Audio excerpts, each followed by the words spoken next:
আসসালামু আলাইকুম সকলকে, আশা করি সকলে ভালো আছেন। আজকে তৈরি করব ধুন্দুল দিয়ে কাতলা মাছ। প্রথমে এখানে আমি কাতলা মাছকে হলুদ গুঁড়া, মরিচের গুঁড়া, ধনিয়ার গুঁড়া দিয়ে ম্যারিনেট করে রেখেছিলাম। এবার আমি একটা কড়াইয়ে সাদা তেল দিয়ে মাছগুলোকে ভেজে নিব। ভাজা হয়ে গেলে অন্য একটি কড়াইয়ে আমি দিয়ে দিব সরষের তেল, পেঁয়াজ কুচি এবং কাঁচামরিচ দিয়ে দিব। দেওয়ার পর ভালোভাবে ভেজে নিতে হবে।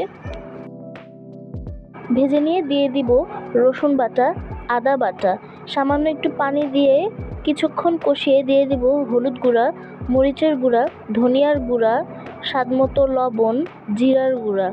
এবার সব কিছুকে ভালোভাবে একত্রে কষিয়ে নিতে হবে। কষিয়ে নেওয়া হয়ে গেলে ভাজা মাছগুলোকে আমি দিয়ে দিব, দিয়ে সামান্য একটু পানি দিয়ে দিব।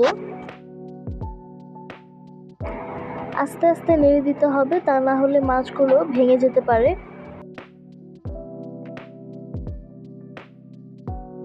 এবার আমি পরিমাণ মতো পানি দিয়ে আরেকটু কষিয়ে নিব।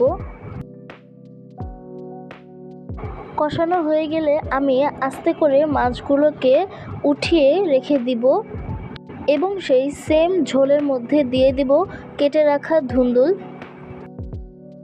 ধুন্দুলটা দিয়ে আমি ভালোভাবে নাড়িয়ে নিব।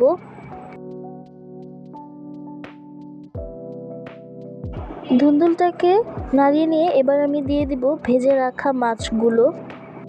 রান্নার শেষ পর্যায়ে এসে এখানে আমি ধনেপাতা ছিটিয়ে দিব।